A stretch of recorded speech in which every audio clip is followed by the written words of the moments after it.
naik panggung internasional, teriak soal darurat demokrasi, sembari menjual isu ijazah Jokowi seolah-olah ini korupsi triliunan.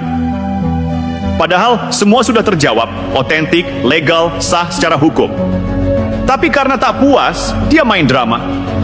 Seolah-olah jadi whistleblower, padahal cuma pembuat gaduh yang frustrasi karena tak pernah punya pijakan politik yang kokoh di tanah air sendiri. Dan kita harus jujur, ini bukan lagi soal ijazah, ini soal dendam pribadi. Dendam yang lahir dari kebencian terhadap Jokowi yang menurut mereka adalah simbol kekalahan kaum elit lama.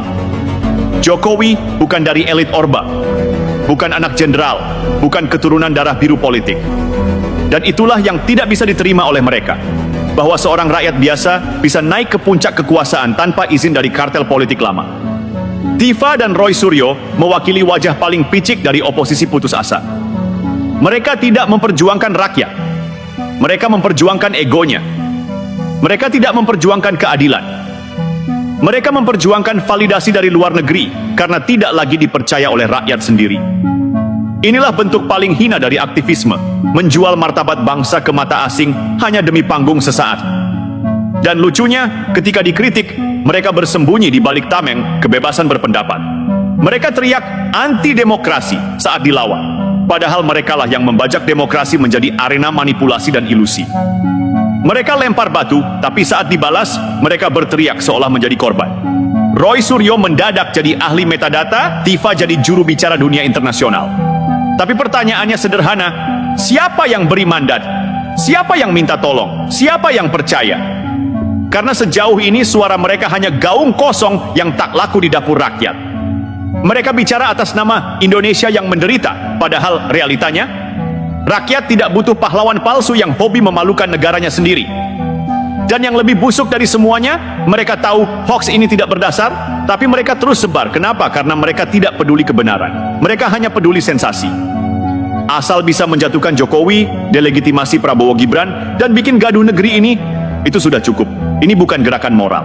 Ini operasi politik gelap. Ini bukan panggilan nurani. Ini panggilan dendam. Dan kita sebagai warga negara tidak bisa diam. Kita harus lawan propaganda picik ini dengan nalar, dengan fakta, dengan keberanian. Karena kalau mereka dibiarkan terus, bukan hanya Jokowi yang difitnah, bukan hanya Prabowo Gibran yang dilemahkan, tapi fondasi republik ini yang digergaji sedikit demi sedikit. Indonesia baik-baik saja. Yang tidak baik adalah mereka yang kehilangan relevansi, lalu mencoba mencuri panggung dengan memperjualbelikan aib yang mereka ciptakan sendiri.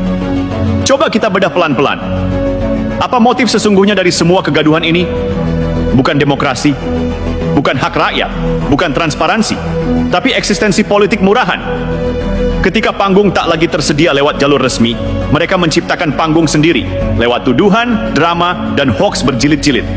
Tifa yang sebelumnya berusaha membangun citra sebagai aktivis, kini berubah jadi juru kampanye global anti-Indonesia. Ironisnya, dia menyebut dirinya pembela rakyat, padahal tidak satu rakyat pun minta negara ini dilaporkan ke PBY hanya gara-gara ijazah. Tidak ada rakyat yang rela harga diri bangsa ini dijual demi memperkuat ego aktivis frustrasi. Tidak ada rakyat yang butuh darurat internasional karena ijazah, sementara rakyat sendiri lebih sibuk bayar cicilan, cari makan, dan urus hidup yang nyata. Dan jangan lupa, seruan darurat internasional itu bukan bentuk kritik. Itu bentuk penghinaan terang-terangan terhadap kedaulatan bangsa. Itu seperti berteriak kepada dunia.